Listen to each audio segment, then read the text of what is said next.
Hello students, hope you all doing well. In today's lecture, we will discuss how to convert alcohol or aldehyde into the carboxylic acids. This conversion is important in the point of view of exam. So let us consider an alcohol RCH2OH, a general formula of alcohol.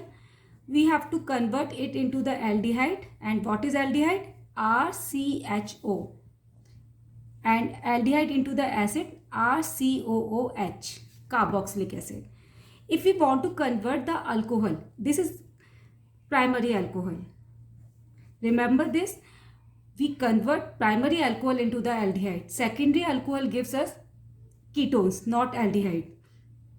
If we want to convert primary alcohol into the aldehyde, then there is a partial oxidation. I am using the term partial oxidation? Because on complete oxidation, alcohol convert into the carboxylic acid. If we want to convert alcohol into the aldehyde, then there is partial oxidation and we will use weak oxidizing agent. What are the weak oxidizing agent? Weak oxidizing agents are PCC, pyridinium chlorochromate, anhydrous chromium oxide,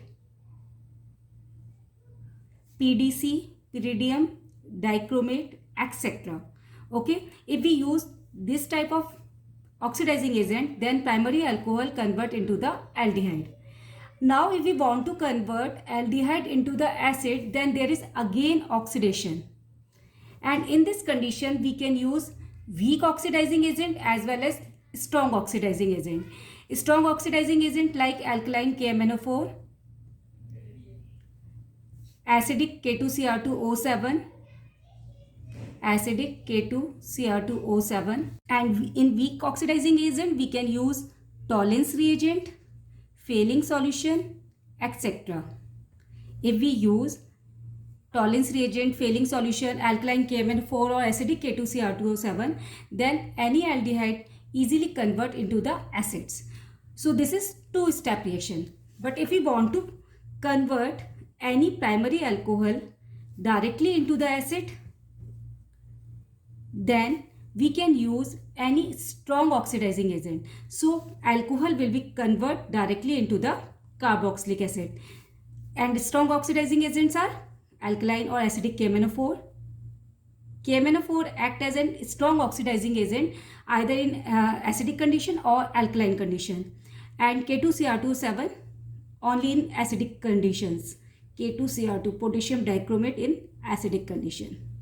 Okay, if we use these strong oxidizing agent, then alcohol directly oxidize into the carboxylic acid. Okay, so if we want to convert alcohol into the aldehyde, then use weak oxidizing agent, and if we want to convert alcohol directly into the acid, then we will use strong oxidizing agent.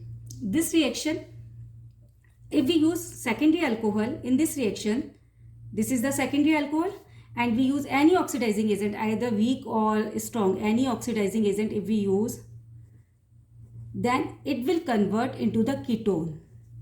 Okay, not alcohol, and these ketones not further oxidize. We can't form the acids from the ketones. So if we want to prepare the acids from the alcohol, then alcohol must be the primary alcohol.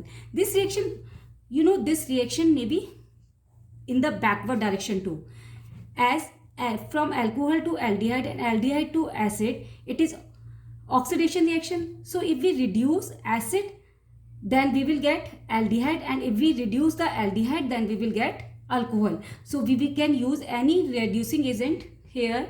Generally we use lithium aluminum hydride, LiLH4, to reduce the acid into the aldehyde, and again if we use LiLH4, then we will get alcohol from the aldehyde. So this is all about the conversion of alcohol either into the aldehydes or acids. It's all depend on the oxidizing agent, what type of oxidizing agent we are using. If we use strong, then we get acids. We use weak, then partial oxidation, and we get aldehyde. I hope this topic is clear to all. If you like my video, please share and subscribe my channel. Thank you very much for watching the video.